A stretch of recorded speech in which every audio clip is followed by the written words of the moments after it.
Você está no canal Eu Estudo a Lição com o pastor Samuel Camilo.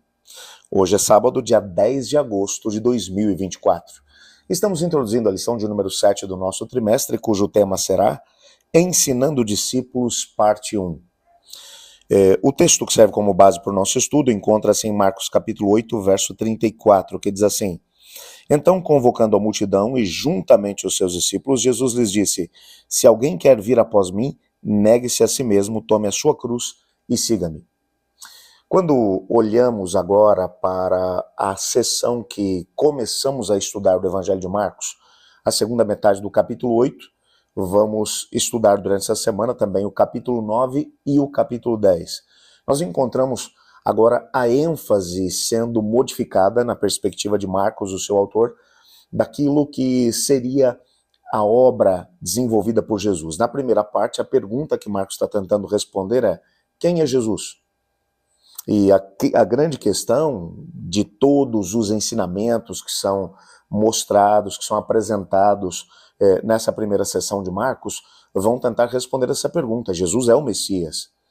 Os ensinamentos de Jesus, as suas curas, tudo gira em torno da resposta a essa pergunta: quem é Jesus? Agora, nessa segunda sessão, que vai se iniciar a partir do capítulo 8, da metade do capítulo 8, a pergunta não é essa: para onde Jesus está indo?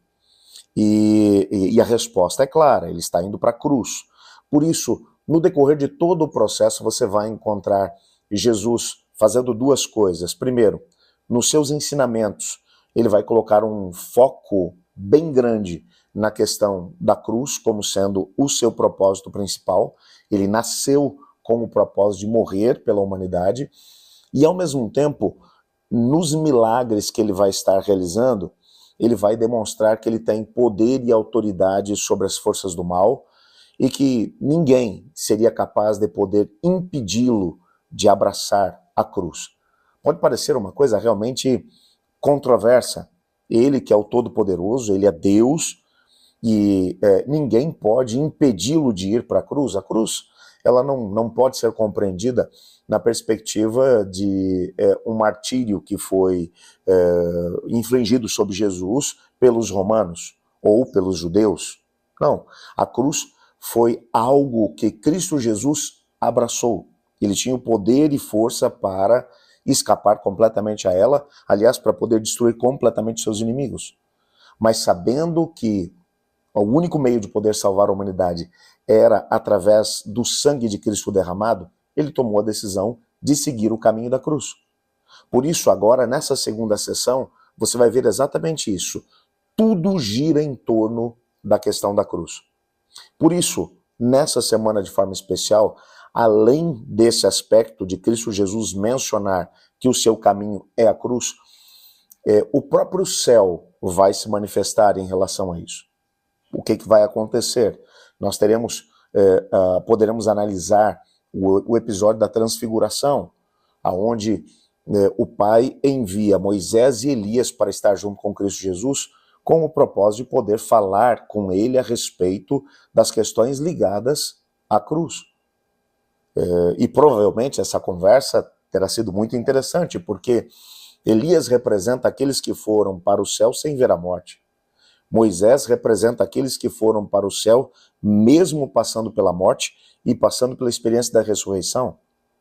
E agora, com certeza, nesse diálogo, os dois devem ter mencionado a Cristo Jesus, que se ele não encarasse a morte para poder vencê-la, provavelmente, com toda certeza, eles teriam que retornar do céu, Elias passar pela experiência da morte, uma morte sem retorno, e Moisés teria que voltar para a sepultura. Nessa perspectiva, vamos encontrar Cristo Jesus mostrando o sentido do reino. Como mencionamos lá na lição número 1, o propósito de Marcos no seu evangelho é falar a respeito do reino, é mostrar a natureza do reino. É um reino espiritual, mas é um reino que envolve uma conquista muito maior do que aquela que os discípulos, bem como as pessoas do seu tempo, queriam que Cristo Jesus, de alguma forma, conquistasse. Eles queriam que Jesus conquistasse as forças romanas. Jesus estava conquistando, destruindo as forças do mal. e ao mesmo tempo resgatando a humanidade que havia sido condenada à destruição e morte eterna. É exatamente por isso que agora, nessa sessão, nós vamos perceber Cristo Jesus extremamente focado, o céu extremamente focado. Os discípulos, os líderes religiosos, eles não estão tão focados. Por isso, Jesus vai também ministrar alguns ensinamentos aos seus discípulos, tentando fazer com que eles tivessem a possibilidade de poder entender a natureza do reino e para onde Jesus estava indo. É claro que nós já sabemos de forma clara que esses ensinamentos que foram ministrados por Jesus, infelizmente só foram compreendidos depois da sua morte e ressurreição. Foi lá depois que tudo aconteceu que eles olharam para trás e disseram: puxa, era isso que Jesus queria dizer quando ele ministrou esse ensinamento àquele e àquele outro. Às vezes, quando Cristo Jesus fala conosco, nós não somos capazes de poder entender por completo aquilo que é o seu plano, aquilo que é o seu projeto. Mas ainda assim, podemos ter a plena certeza de que ele continua falando, de que ele continua ensinando. E na hora certa, tudo fará sentido.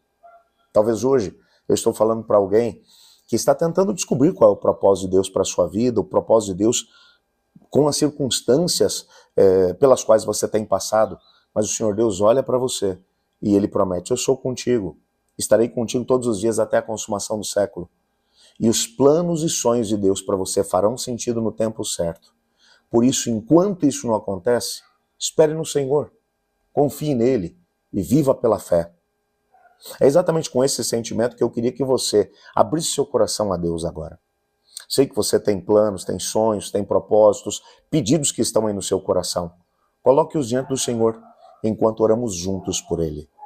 Senhor Deus, colocamos nossa vida em Tuas mãos e pedimos que o Senhor nos abençoe. Nos ajude a compreender Teus planos e sonhos e a viver de acordo com eles. Colocamos diante do Senhor também cada pedido que temos no nosso coração. Responda de acordo com a Tua vontade, pois é em nome de Jesus que oramos. Amém. Eu estudo a lição e você?